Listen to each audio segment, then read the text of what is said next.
अभी खोल के बैग चेक करो, सारा दूध का दूध और पानी का पानी हो जाएगा। सब हम बैग चेक नहीं करवाएंगे। यहाँ पे बात चोरी की नहीं, ईमानदारी की है। और अब मेम साहब सिर्फ हमारे ऊपर चोरी का इल्जाम नहीं लगा रही है, हमारी गुड़िया के ऊपर भी लगा रही है।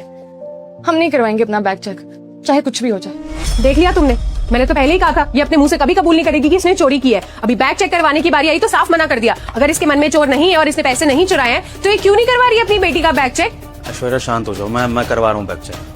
देखो कमला, तुम्हारी मालकिन ने इतना बड़ा इल्जाम लगाया तो कुछ सोच समझ कर ही बोला होगा।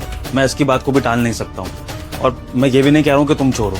अगर तुम्हारी नजरों में तुम चोर नहीं हो, तुमने चोरी नहीं करी है, तो तुम्हें अपनी बेटी का बैग चेक कराने में क्या प्रॉब्लम है? तुम बैग चेक करा दो ना और गलत साबित कर दो अपनी मालकिन को, और फिर मुझे भी ये बात जान के रिलीफ मिलेगा कि चलो मेरे घर की नौकरानी चोर नहीं है। फिर मैं भी बाहर जाके कहीं ढूंढूंगा कि किसने पैसे चुराए हैं, जो भी कार्रवाई होगी वो मैं करूंगा। तो प्लीज तुम फटाफट से बैग चेक करा दो। ठीक है साहब, हम करवा देंगे अपनी गुड़िया का बैग चेक, लेकिन हमारी भी एक शर्त है।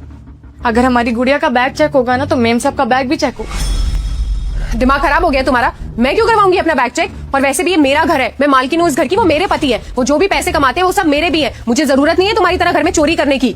और विभोर, ये सब कैसी बातें? ये नौकरानी तुम्हारे सामने मेरा बैग चेक करवाने के लिए बोल रही है, तुम कुछ बोलोगे नहीं? कमला, ये बहुत गलत चीज है। अगर तुम्हारी मालकिन ने तुम पर इल्जाम लगा दिया, इसका मतलब तुम अपनी मालकिन पर दोबारा इल्जाम लगा दोगी। भला कोई भी मालकिन अपने घर की चोरी क्यों करेगी? लेकिन तुमने अगर इतनी बड़ी बात बोल दी है ना, तो ठीक है, मैं भी तुमसे वादा करता हूँ कि अगर तुम्हारी बेटी के बैग से पैसे नहीं निकले तो तुम्हारी मालकिन के पर्स की भी तलाशी होगी। लेकिन उसके बाद मैं तुमसे बात करूंगा, क्योंकि तुम अपनी हद से आगे बढ़ रही हो। ठीक है, कराओ तुम बैग चेक। मैं वादा कर रहा हूं कि तुम्हारी मालकिन का भी पर्स चेक होगा, और जिसके भी पर्स में से या बैग में से पैसे निकले उसको सजा भी दी जाएगी। अब वो सजा कुछ भी हो सकती है, या तो मैं उसको यहाँ से बाहर निकाल सकता हूँ, या फिर मैं उसको पुलिस के हवाले भी कर सकता हूँ। ऐश्वर्या, तुम गुस्सा मत करना, उसको बैग चेक कराने दो। कराओ बैग चेक। रुक जा बेटे, इस वीडियो को लाइक और सब्सक्राइब कर देना। अगर पसंद आए तो हर हर महादेव जरूर लिखना। जय भोलेनाथ। ठीक है साहब।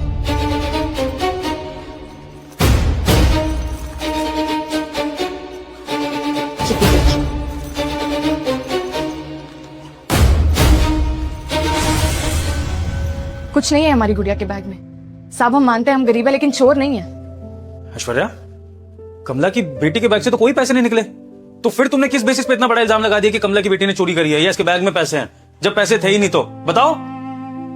मुझे नहीं पता विभोर, ये सब कैसे हो गया? ऐसे तो इसकी बेटी के बैग में ही होने चाहिए थे। कहाँ चले गए पैसे? साहब, हमारी गुड़िया का बैग तो चेक हो गया, अब मेम साहब का बैग चेक करिए ना।